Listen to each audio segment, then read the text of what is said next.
मोहतरम नाज़रीन, आज मैं आपको एक ऐसे तालीम इल्म से मुलाकात कराने जा रहा हूँ जिन्होंने सिर्फ अपने घर वालों का ही नहीं, स्कूल का भी और कौम का भी नाम रोशन किया है। ये हैं मोहम्मद आमिर। मोहम्मद आमिर, आप अपने बारे में कुछ बताइए। आप कौन हैं, कहाँ के रहने वाले हैं, कहाँ से आपने तालीम हासिल की, बताइए अपने बारे में। सर, सबसे पहले तो सर ने बता दिया, मेरा नाम मोहम्मद आमिर है और मैंने है ना यहाँ 6 से लेकर 12 तक शफीक मेमोरियल से अपनी एजुकेशन कंप्लीट की है और बाकी मेरा मदरसे का भी पीछे बैकग्राउंड रहा है। और फिर मैंने 2021 के बाद है ना, मुझे तो उस टाइम में मालूम ही नहीं था नीट कुछ ऐसा होता है। मुझे क्लासमेटों ने बताया कि ऐसा नीट होता है MBBS के लिए, तो मैंने बोला चलो ठीक है करते हैं। तो मुझे है ना 4 ड्रॉप लगे हैं, ये मेरा 4th ड्रॉप था, इसमें मेरा हो गया। ऐसे लास्ट ईयर भी मेरे अच्छे मार्क्स आए थे, लेकिन उसमें स्कैम होने की वजह से है ना मेरा रैंक थोड़ा कम रह गया, उस वजह से हो नहीं पाया। लेकिन इस दफ़ा अल्लाह का शुक्र है, मार्क्स भी अच्छा है और रैंक भी है ना कितने अच्छी है। मार्क्स आए आपके इस दफ़ा? 550 और रैंक है मेरा 12,225। 12,225। तो आपका दाखिला कहाँ हुआ है? मेरा दाखिला है ना बिहार के श्री कृष्णा मेडिकल कॉलेज में मुजफ्फरपुर में हुआ sir. Shri Krishna medical college Muzaffarpur में आपका दाखिला हुआ जी है। सर। अच्छा अच्छा।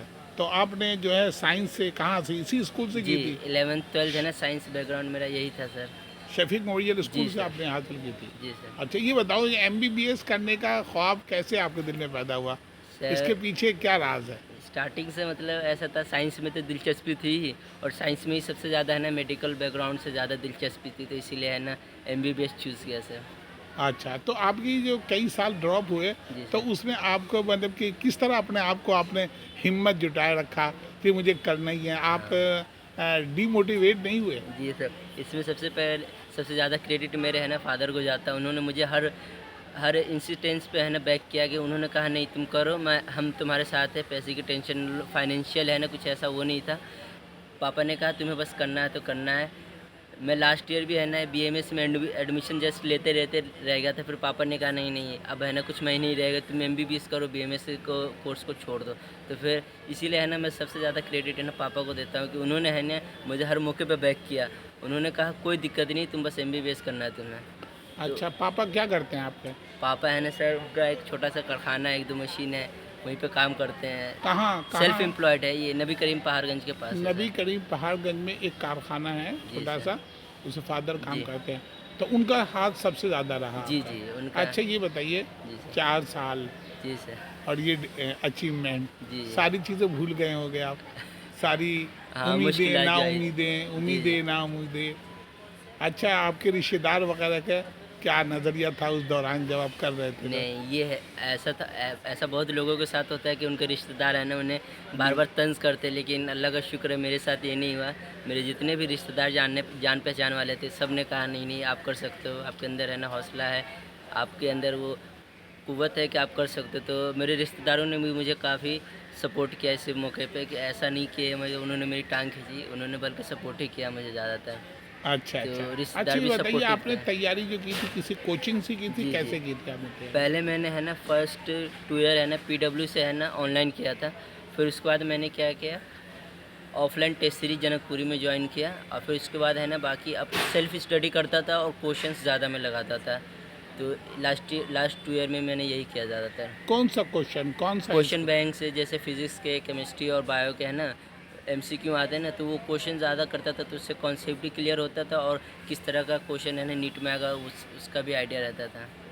अच्छा, अच्छा। जी कितने सर। घंटे पढ़ते थे आप लोग? सर, ऐसा मतलब कुछ फ़िक्स तो नहीं था, लेकिन ये था 8 से 10 घंटे तो रेगुलर पढ़ने ही, और किसी दिन अगर मोटिवेशन ज़्यादा हुआ तो 12-13 घंटे भी पढ़ लेता था। लेकिन ये कंटिन्यूअसली पढ़ते रहना, ये कंसिस्टेंसी है ना मेन था कि कम से कम 8 घंटे तो पढ़ने ही इतने।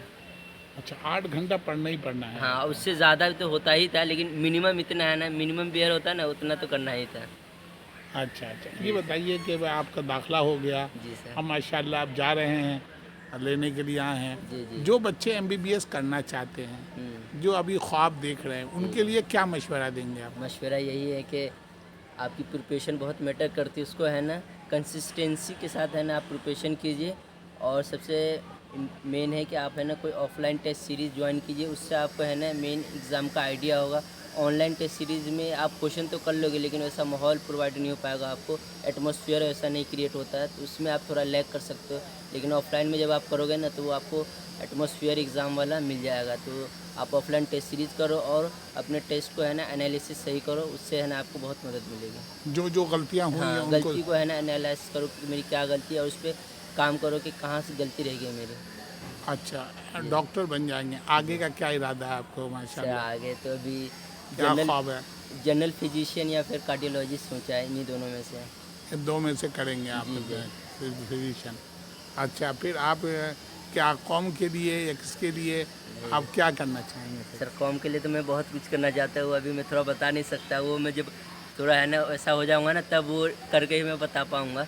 अभी मैंने बहुत कॉम के लिए सोच रखा है, वो अभी थोड़ा है ना मेरे अंदर ही है, वो मैं बाद में आपको भी मालूम चल जाएगा सर और आप लोगों को भी। अच्छा अच्छा कॉम के अच्छा बच्चों के लिए लेकिन बहुत कुछ करना है मुझे और कॉम के लोगों के लिए। अच्छा अच्छा अच्छा। जी सर।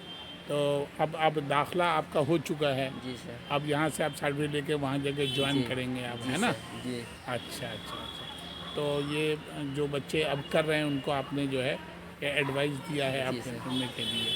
12वीं में 10वीं में कितने मार्क्स आए थे आपके? सर 12वीं ये 10वीं में मेरे 88% आए थे और 12वीं में 72% आए थे मेरे। माशाल्लाह, अच्छा।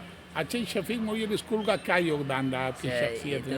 ये तो बिल्कुल बेसिक है, मतलब फंडामेंटल मेरा जो पढ़ाई का था स्कूल लाइन का यहीं से स्टार्टिंग में नहीं किया, ये तो सबसे बेसिक लेवल पे है। अगर ये स्कूल नहीं होता तो शायद मैं आज यहाँ पे खड़ा भी नहीं हो पाता।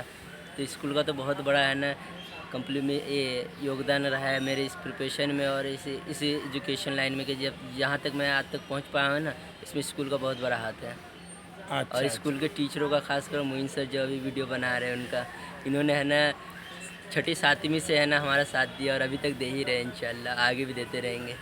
अच्छा अच्छा, आप कोकुलर एक्टिविटी में भी हिस्सा लेती है? जी सिर्फ सर। क्या चीज़ में हिस्सा लेते थे? मैं उसमें लेता था, क्या बोलते हैं, कंपटीशन में लेता था। बैतबाजी वगैरह? बैतबाजी हो गया और शेरो शायरी में, और फिर कल डिबेट होता था उसमें चलिए लेता था। कुछ शेर सुना दीजिए, चलिए कुछ शेर तो अभी एक उसका मोटिवेशनल शेर कोई सुना दीजिए। हाँ, इसका एक शेर मेरे को याद आ रहा है। यकी मोहकम अमल पे हम मोहब्बत फ़ातिह आलम, यकी मोहकम अमल पे हम मोहब्बत फ़ातिह आलम, जिहाद ज़िंदगानी में यह मर्दों की शमशीरें। वेरी ये बहुत डीप लाइनें हैं, जो शायरी करते वो समझ पाएंगे कि इसमें पूरा है ना लाइफ को कैसे जीना है और स्ट्रगल में कैसे हमें रहना है। स्ट्रगल करते वक्त जो हमें मोटिवेशन चाहिए ना, ये उसके लिए बहुत इम्पोर्टेंट है। तो वैसे ही शेर था ये, बाल। इकबाल का है। अच्छा, और कोई मैसेज देना चाहेंगे मैसेज यही है तैयार कि करने वाले बच्चों को? ये मैसेज यही है कि अच्छे से पढ़ते रहिए आप लोग भी और अल्लाह आपको भी कामयाबी अता करे ऐसी ही, और कौम के बच्चे और आगे जाए, हमारे कौम के बच्चे। यही है। बाकी सर का बहुत थैंक यू कि सर ने इंटरव्यू लिया और सर ने इतना साथ दिया। बहुत बहुत शुक्रिया, थैंक यू सो मच।